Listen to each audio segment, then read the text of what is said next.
रात को आहिल के कमरे में लेटे हुए अपनी ज़िंदगी में आने वाले इस पड़ाव के बारे में सोच रही थी। कैसे एक दिन में उसकी ज़िंदगी बदल गई थी। सुबह तक वो अपने आप को इस दुनिया की बदकिस्मत लड़की समझ रही थी, वो लड़की जिसकी ज़िंदगी जहन्नुम से भी बुरी होने वाली थी। अभी सालिशान घर में एक फ़ौजी की बीवी और उसके बच्चे की माँ की हैसियत से मौजूद थी। सब कुछ उसे बहुत नाकाबिल यकीन लग रहा था। ऐसा तो कभी नहीं सुना ना देखा मैंने जैसा मेरे साथ हुआ। आज सुबह तक तो मैं बिल्कुल तन्हा अकेली थी और अब कुछ ही घंटों में इतने सारे रिश्तों में बंध गई हूँ। अगर इन्हें सच पता लग गया तो उन्होंने तो मेरी जान निकाल लेनी है। कहीं मुझे जासूस समझकर फांसी ही ना दे दें। या अल्लाह, ये सब क्या है? पहले थोड़ी मुश्किलात थी ज़िंदगी में जो अब ये मुसीबत गले पड़ गई। मैं सुबह ही उन्हें सारी सच्चाई बता दूंगी और यहाँ से चली जाऊँगी। लेकिन मैं किधर जाऊँगी? बाहर चाचा मुझे ढूंढ रहा होगा। अगर उन्होंने मुझे पकड़ लिया तो फिर तो मुझे कोई भी नहीं बचा सकता। हो सकता है वो मुझे किसी कोठे पे बेच दें। नहीं, मैं यहाँ से नहीं जा सकती। यहाँ कम से कम मेरी इज़्ज़त तो महफूज है ना। और वैसे भी इन्हें कौन बताएगा मेरी सच्चाई, सिवाय मेरे या इनके बेटे के। और वो 3 साल से पहले नहीं आएगा। तब तक तो मैं यहाँ रह सकती हूँ। हाँ, ये ठीक है। अभी मेरे लिए सबसे महफूज जगह यही है। एक फ़ौजी की बीवी पर कौन बुरी नज़र डालेगा? बात की बाद में देखी जाएगी। इसके आने से पहले ही मैं इधर से चली जाऊँगी। बच्चे के रोने की आवाज़ ने हुरिया को मुख्तलिफ सोचों से निकाला। दूध पिलाने के बाद हुरिया फीडर धोने के लिए उठी तो सामने दीवार पर लगी मेजर आहिल की तस्वीर देखकर रुक गई। तस्वीर में मेजर आहिल फ़ौजी यूनिफॉर्म पहने सर फ़ख्र से उठाए बहुत शानदार लग रहा था, बिल्कुल किसी खूबसूरत शहज़ादे की तरह जिसकी आंखों में दुनिया को फ़तह करने का अज़्म हो। ऐसे ही एक तस्वीर बेड के साइड दराज पर भी रखी थी, जिसमें ब्लैक सूट में हाथ पैंट की जेब में डाले और दूसरे हाथ में गिलास पकड़े जिसमें आधे से भी थोड़ा जूस था खड़ा था।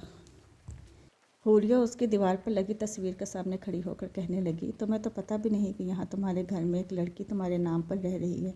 वहाँ तुम दुश्मनों से लड़ने में मसरूफ़ और यहाँ कोई तुम्हारी दुनिया में शामिल हो गया है।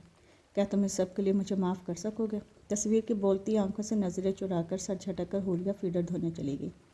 अगली सुबह हुरिया की आंख काफ़ी देर से खुली। सारी रात वक्फे वक्फे से उठकर बच्चे को दूध पिलाने और बार बार जागने की वजह से उसका सर काफ़ी भारी हो रहा था। उसे सर में शदीद दर्द हो रहा था। बच्चे को कंबल से अच्छी तरह ढाँप कर और तराफ में कुशन रखकर फ्रेश होकर वो बाहर निकले। इस वक्त उसे चाय की शदीद तलब हो रही थी। उसका कमरा ऊपर दूसरी मंजिल पर था और किचन नीचे। किचन में आकर चाय बनाई और बाहर हॉल में बैठकर पीने लगी। तभी हाथ में अखबार लिए कर्नल साहब आए। उन्हें देखकर हुरिया ने चाय का कप मेज़ पर रखा और उन्हें सलाम किया, जिसका जवाब उन्होंने खुशदिली से दिया। हुरिया को कल की निस्बत आज उनका लहजा थोड़ा बेहतर लगा। तभी उसने हिम्मत करके कहा, अब चाय पियेंगे? नहीं बेटा, मैं पी चुका हूँ। हुरिया को समझ नहीं आई कि अब क्या कहे। उसे उनके रवैये से इस बात का अंदाज़ा हो गया था कि वो अपने बेटे से बहुत नाराज़ हैं।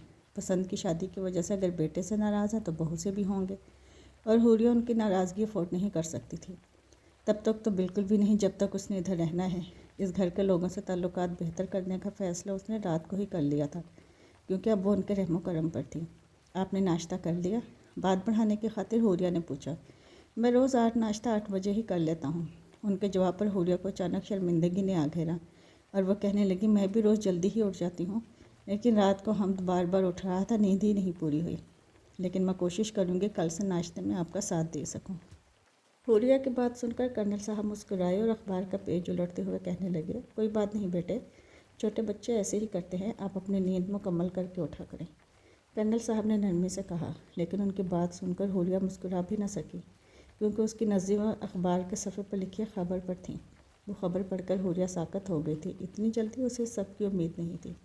वो कर्नल साहब से अखबार लेकर पूरी खबर पढ़ना चाहती थी, लेकिन उनसे मांगने की हिम्मत नहीं हो रही थी। बिलाखिर उसकी मुश्किल कुदरत ने आसान की। कर्नल साहब का फ़ोन बजने लगा। वो अखबार मेज़ पर रखकर कॉल सुनने के लिए उठ गए। उनके जाने के बाद हुरिया ने अखबार उठाया और वो खबर बार बार पढ़ी। उसे यकीन नहीं हो रहा था कि किस्मत यूँ भी मेहरबान हो सकती है, उसकी मुश्किलों का खात्मा यूँ इतनी जल्दी हो सकता है। लेकिन ये सच था। इस खबर के मुताबिक रात जुए के अड्डे पर जवारियों की लड़ाई में 2 लोग मारे गए, जिनमें से एक उसका चचा था। मरने वालों की तस्वीर भी साथ थी। हुरिया बार बार खबर पढ़कर अपने आज़ाद होने का यकीन कर रही थी। अब मैं आज़ाद हूँ, अब मैं खुलकर सांस ले सकती हूँ, अब मुझे इधर रहने की ज़रूरत नहीं है। मैं उन्हें अभी सारी सच्चाई बता देती हूँ और यहाँ से चली जाती हूँ। हाँ, इससे पहले कि वो मेजर आकर मुझे जासूस या दहशतगर्द समझकर फांसी पर लटका दे, मुझे यहाँ से चले जाना चाहिए। हुरिया अपने मुस्तकबिल की सोचों में घिरी हुई थी। तभी कर्नल साहब बाहर से आकर हुरिया से कहने लगे, बेटा अब जाकर तैयार हो जाए, बच्चों को भी तैयार कर दे, मेरी बहन और उनकी फैमिली आ रही है आपसे मिलने। शाबाश, जल्दी करें, वो रास्ते में हैं। बाबा, मुझे आपसे ज़रूरी बात करनी है, आप प्लीज़ मेरी बात सुन लें। حوریہ نے سچ بتانے کی کوشش کی، لیکن تبھی حمد کے زور زور سے رونے کی آواز آنے لگی اور حوریہ کی بات درمیان میں ہی رہ گئی۔ بیٹا آپ پہلے جائیں، ہمارے پوتے کو تیار کریں اور خود بھی تیار ہو جائیں، مہمان بس آنے ہی والے ہوں گے، باقی باتیں بعد میں کرتے ہیں۔ کرنل صاحب کی بات سن کر حوریہ سر ہلاتی باہر کی طرف بڑھ گئی، جہاں چھوٹا سا حمد رو رو کر یہ احساس دلا رہا تھا کہ اسے اپنی ماں کی ضرورت ہے، اسے حوریہ کی ضرورت ہے۔ بچے کو دیکھ کر حوریہ کو اپنا دل پگھلتا ہوا محسوس ہوا۔ بچہ تھا بھی بہت پیارا، گورا گورا اور نرم ملائم، لیکن قدرے کمزور۔ ایک دن میں ہی حوریہ کو اس سے بہت لگاؤ ہو گیا تھا، اور لگاؤ سے بھی زیادہ ہمدردی۔ اسے یہ بات بہت چبھ رہی تھی کہ اس کا باپ کیسے کسی اور کے بھروسے اتنے چھوٹے بچے کو چھوڑ کر جا سکتا ہے، اور اگر گیٹ پر حوریہ کے بجائے کوئی اور عورت ہوتی تو آج یہ بچہ کدھر ہوتا۔ یہ سب سوچ کر بچے کے لیے اس کی ہمدردی مزید بڑھ رہی تھی۔ وہ اسے اپنے جیسا لگ رہا تھا، اس پوری دنیا میں ایک دم اکیلا۔ آ جاؤ بیٹا، میں آپ کو تیار کر دوں، پھر تو میں نے چلے جانا ہے، پتہ نہیں پھر آپ کو کون سنبھالے گا۔ خیر آپ فکر نہ کرنا، میں ہمیشہ آپ کے لیے دعا کروں گی، ڈھیر ساری دعا، اور پھر آپ کے ساتھ سب اچھا ہوگا۔ میں آپ کو کبھی نہیں بھولوں گی، پر کیا آپ بھی مجھے یاد کرو گے؟ اپنے سوال پر حوریہ خود ہی ہنسی۔ میں بھی کتنی پاگل ہوں نا، آپ مجھے کیسے یاد کرو گے؟ آپ تو اتنے چھوٹے سے ہو، شاید ابھی تک تو آپ مجھے ٹھیک سے دیکھ بھی نہیں سکتے ہو، لیکن کوئی بات نہیں، میں تو دیکھ سکتی ہوں نا آپ کو، میں یاد کرتی رہوں گی۔ حوریہ باتیں کرنے کے ساتھ ساتھ بچے کو تیار بھی کر رہی تھی، اور بچہ آنکھیں کھولے حوریہ کو دیکھ رہا تھا۔ ارے آپ تو تیار ہو کر اتنے پیارے لگ رہے ہیں، چلے آپ کی پکس بناتے ہیں، اور ہم دونوں اپنی سیلفی بھی لیں گے، ہماری آخری سیلفی۔ نہیں، یہ کچھ ٹھیک نہیں ساؤنڈ کر رہا، ہماری الوداعی سیلفی۔ اب ٹھیک ہے نا؟ حوریہ نے اپنی اور بچے کی ڈھیروں تصویریں بنائیں۔ وہ بار بار بچے کو پیار بھی کر رہی تھی اور پکس بھی بنا رہی تھی۔ اس نے زندگی میں پہلی بار اتنے چھوٹے سے بچے کے ساتھ اتنا وقت گزارا تھا، اور اس کے خود کے تو کوئی بہن بھائی تھے نہیں، اور نہ ہی رشتہ داروں کی طرف زیادہ آنا جانا تھا، تو ایسے میں کبھی اتنے چھوٹے بچے کو گود میں لینے کا اتفاق ہوا ہی نہیں، اور اس بچے کی ہر حرکت اسے دل کے بہت قریب محسوس ہو رہی تھی۔ یہ احساس اس کے لیے بالکل نیا اور بہت بھلا بھی تھا، لیکن اب جدائی کا وقت بھی بہت جلد آ گیا تھا۔ حوریہ کو ہمیشہ سے لگتا تھا کہ اس کی قسمت میں خوشیوں کے لمحے بہت کم ہیں۔ سچ میں یہ ایسا تھا؟ یہ تو وقت نے بتانا تھا۔